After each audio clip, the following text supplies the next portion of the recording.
नरेंद्र मोदींच्या नेतृत्वावर विश्वास आहे। एनडीएच्या बैठकीत हा प्रस्ताव ठेवण्यात आलाय। एनडीए बैठकीतील प्रस्तावावर 21 नेत्यांच्या सह्या आहेत। एनडीएचा नेता म्हणून मोदींची निवड करण्यात आली। महाराष्ट्रातून शिंदे, प्रफुल्ल पटेल आणि सुनील तटकरेंच्या यावर सह्या आहेत। मोदींच्या निवडीच्या प्रस्तावावर एकूण 21 नेत्यांच्या सह्या आहेत।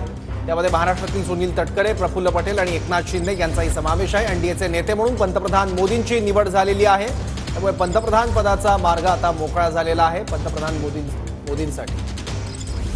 एनडीए बैठकीतील प्रस्तावावर 21 नेत्यांच्या सह्या आहेत। महाराष्ट्रातून शिंदे, प्रफुल्ल पटेल आणि सुनील तटकरे यांच्या यावर सह्या आहेत। नरेंद्र मोदींच्या नेतृत्वावर आमचा विश्वास आहे, याच प्रस्तावावर 21 नेत्यांच्या सह्या आहेत। आणखी माहिती घेऊ, आपले प्रतिनिधी संदीप राजगोळकर आता आपल्यासोबत आहे। संदीप,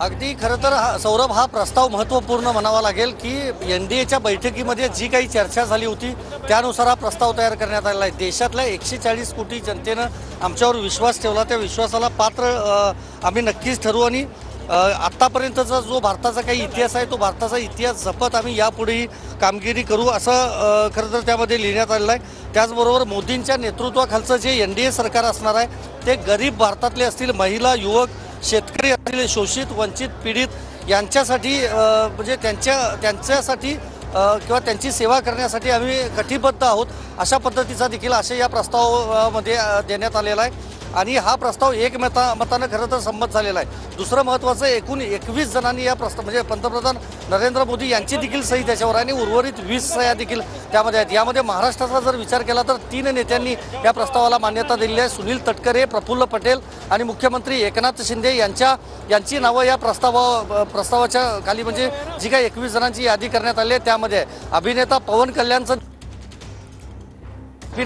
देखील नाव आहे। त्यामुळं हा ठीक आहे। या प्रस्तावासह आता राष्ट्रपती द्रौपदी मुर्मू यांच्याकडे बरोबर आज संध्याकाळी 7:30 वाजता एनडीएचे सगळे जे घटक पक्षांचे जे सगळे नेते आहेत ते नेते जाऊन सत्ता स्थापनेचा दावा करणार आहेत। आजपासून 9 तारखेपर्यंत राष्ट्रपती भवन हे सर्वसामान्य नागरिकांसाठी आपल्याला माहित आहे बंद करण्यात आलेलं आहे। त्यामुळे कदाचित 8 किंवा 9 तारखेला मोदी सरकारचा नवीन शपथविधी जो आहे तो होऊ शकतो। आजच 17वी लोकसभा जी आहे ती राष्ट्रपतींनी विसर्जित केली आपल्याला माहिती आहे। त्यामुळे सरकार स्थापनेचा महत्त्वाचा हा प्रस्ताव आहे। सरकार स्थापनेचा मार्ग सुद्धा एक प्रकारे मोकळा करणारा हा प्रस्ताव म्हणावा लागेल। संदीप, धन्यवाद या माहितीबद्दल।